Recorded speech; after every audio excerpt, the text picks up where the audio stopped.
What up, guys? It's your boy Slasher Junkie back for another episode of Monday Morning Roundup.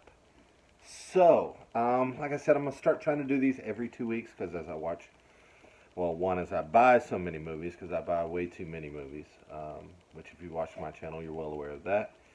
But as I buy movies and as I watch them, I figure about 2 weeks is usually about the perfect time where I get like a good, you know, small, well, I'm going to say small haul, good medium sized haul that I can kind of knock these out so that I can shelve them and get to watching other movies. So, I got a good mixture of everything here. I'd say the majority are Arrow Video and Vinegar Syndrome titles because I've really got into really building up my Vinegar Syndrome collection, especially the slipcover ones, trying to get all those.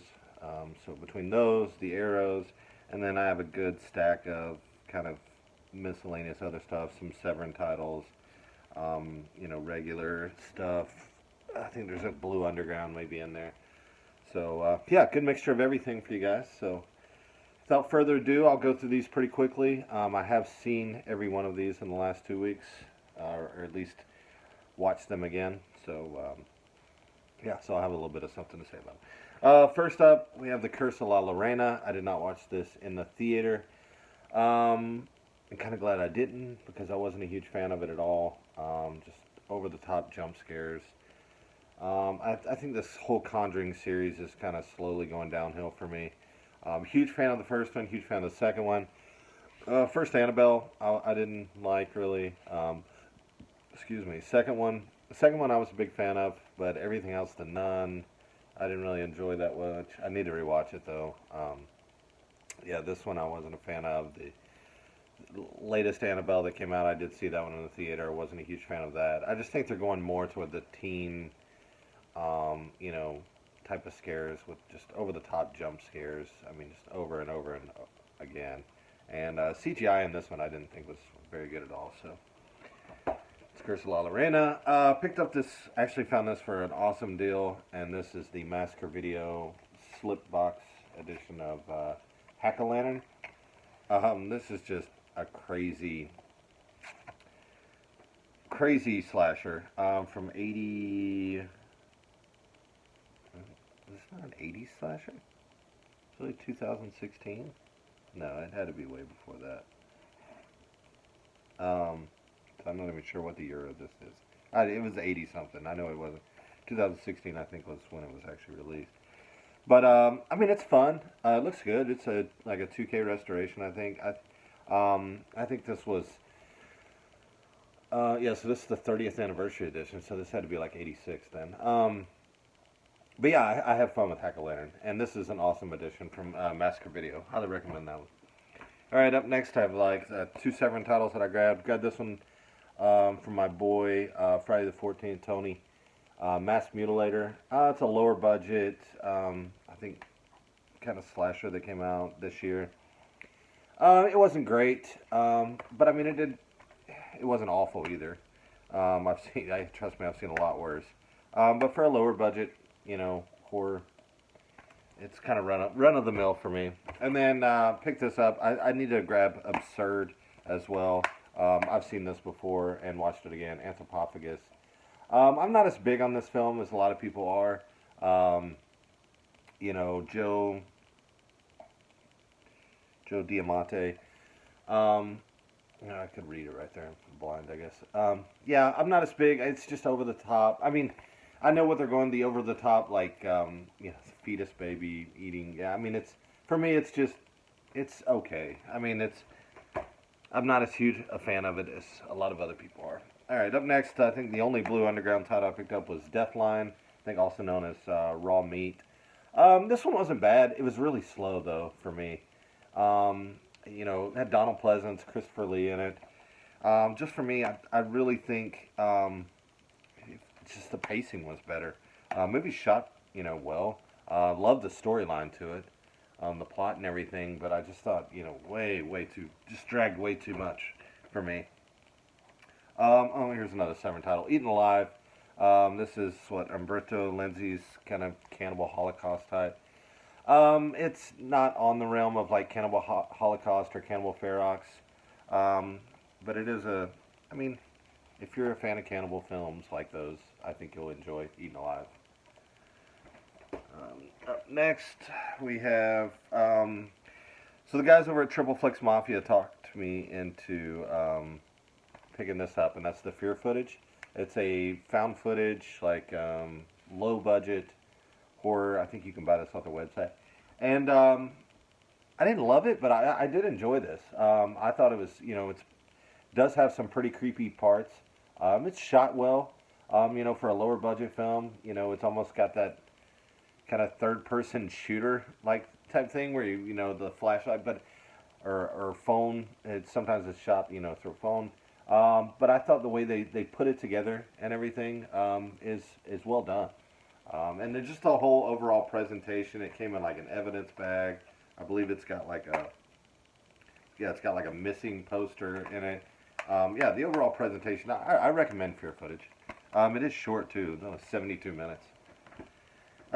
Picked up Body at Brighton Rock. I heard this wasn't good, but this right here sold me, and I should have known better. The bears in this film, very, very little. And this girl is just an absolute idiot in the film. Like, just so many parts of it. Like, you're like, can she really be that dumb? And it's kind of sad because this was directed by Roxanne Benjamin, which, if I believe correctly, she also directed Southbound, which I love. But yeah, this one was a huge mess for her. So I can't recommend Body at Brighton Rock at all. Pick this up. This is one of my favorite films probably of all time. And had to grab this set from Studio Canal. And that's Don't Look Now. Awesome 70s film. Thriller. Donald Sutherland. Beautiful Julie Christie. Set is amazing. It's got a Blu-ray, 4K, soundtrack. The Blu-ray I do believe is region B locked, but the 4K is of course region free. Looks amazing in 4K. For a 70. This is like 73, I believe, is when this film came out. And yeah, set absolutely amazing. So yeah, definitely recommend Don't Look Now if you haven't seen it for sure. All right, up next I will go through the Arrow videos that I grabbed, and then I'll finish up with the Vinegars. Up first, Arrow, Bloody Birthday, fun. What was this? 1980, 81 slasher, Killer Kid film. Highly recommend Bloody Birthday, especially if you like Kid films. Spider Baby with the young, crazy Sid Haig in it. 60. Oh, was this? Man, it'd be nice if Arrow would actually put their dates on the back of theirs. I know it's a Jack Hill film. I want to say early to mid 60s. But yeah, Spider Baby, it's a classic. Picked up Deadbeat by Dawn. Low budget, but absolutely amazing film. Highly recommend Deadbeat by Dawn. If you haven't seen it, reverse cover art. No. Yeah, I was lucky to get it with, actually picked it up off I think a posting with the slipcover. Yeah, highly recommend Deadbeat by Dawn. Just absolute craziness.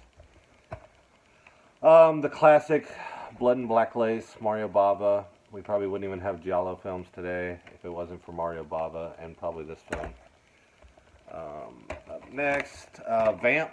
This is I think, 90s or late 80s, 96. Vampire film. Grace Jones in it. It's fun. I enjoyed this. It's got, what's his name? Robert Ressler from Nightmare on Elm Street. I believe he was, I don't even remember what his name was, but yeah, I definitely highly recommend Vamp. If you're a fan of vampire films, it's got a real good 80s vibe to it. Picked up The Fifth Chord. I actually watched this today. Really good giallo with Franco Nero. I believe this one, yeah, I'd never heard of this one. Early 70s. I believe this was like right around the time of like Bird with a Crystal Plumage came out, or Argento did that one. But yeah, highly recommend The Fifth Chord if you're a giallo fan. And up next, Black Mama, White Mama with Pam Grier. Kind of, female exploitation films. Pam Grier is amazing in this, as well as his Margaret Markov. Yeah. And you got a crazy Sid Haig in that one as well. Very crazy Sid Haig. Picked up the newest release from Arrow with Al Pacino, Cruising, William Friedkin film. It's different. It's a good, though, kind of cop film. It's just well shot. It is pretty much Al Pacino plays an undercover cop that goes into like a bunch of gay, like nightclubs. Gay people are getting killed in nightclubs, and he goes to undercover cop to figure it out. 4K scan. Movie looks amazing. And the overall storyline is really well done. And then picked this one up on Buddy Tony's recommendation, The Guyver. And I'm surprised I'd never seen this one. So crazy. The practical effects and everything in this are absolutely amazing. Arrow killed it with this edition. Badass slipcover. Got Michael Berryman in it. It's got the guy from Reanimator. What's his name? David Gale. I had a lot of fun with this one. Yeah, like I said, amazing practical effects, costume design in that one. Alright, that's it for my Arrows. Last up, we'll go with the Vinegars. I have a couple of non-slips here and then some slips. Death Row Game Show, which is just so over the top. Weird movie. I'm not a huge fan of it. I'd seen it once before. This is my second time viewing it, and I didn't like it anymore. But yeah, it's a strange one for sure. Picked up Death Machines, which wasn't bad. I thought it was pretty decent. It's some crazy action scenes in this one. This is more like an action exploitation film. But yeah, I had fun with Death Machines. Alright, picked up Star Time. This one's crazy. A killer in this one, as you can see, has that like baby face looking type mask. Kind of like in Happy Death Day. But it's more like a half mask. This one, it was okay. I didn't love it, but I didn't hate it. It's kind of run of the mill, right in the middle as far as for Vinegars for me. Picked up Prey. This is a Norman Warren film, which I also think he did like Terror, a couple other films. This one is. Yeah, this one's another really, which if you've watched any of Norman Warren's films, they are kind of pretty out there. This one, if you can see, it's an alien type film where the alien almost has like a cat-like face or fox-like face. It wasn't bad. I would recommend it if you're into those type of films. If you've ever seen any of Norman Warren stuff, and if you're a fan of his films, I would recommend picking up Prey. This one, I was a huge surprise for me. The Dead Come Home, or also known as The House on Tombstone Hill, or also known as, I believe it was, also known as Dead Dudes in the House. This has 3 different titles. I really enjoyed this one. It's a kind of a supernatural slasher, I guess you would say. The kills in this were great. Practical effects were great. Storyline was pretty cool. It's overall cheesiness, acting, everything. But yeah, that one I do highly recommend. Picked up Wacko. This one's kind of more of a spoof type film, spoof type slasher. The killer's got a freaking pumpkin head. It was just absolute ridiculousness. Yeah, kind of on the like Naked Gun type, just over the top craziness. I wasn't a huge fan of it. It wasn't bad, but I wasn't a huge fan of this one, so I couldn't really recommend it. But yeah, it was okay. Was able to grab the hearse with the slip. Slip's absolutely beautiful. This one, yeah, I did enjoy this one. I could recommend it. It's more of a, I guess, kind of supernatural ghost story type. I wouldn't say like haunted house, more just supernatural ghost story. But yeah, the whole premise of this one was pretty good. It is a little bit slow though. I will say that. And then last one I have here is Beware My Brethren. This is kind of a cult, over religious cult film from the 70s, but early 70s, 72. But I did enjoy this one as well. I mean, Vinegar always kills it with these slips. If you don't grab them like right off the bat too. I'm looking forward to. I mean, they've really knocked it out of the park with some of the things they've been putting out. Looking forward to Hell Comes to Frogtown and Pledge Night, some of the other things they're doing, the Vineyard. So, yeah, definitely looking forward to that stuff.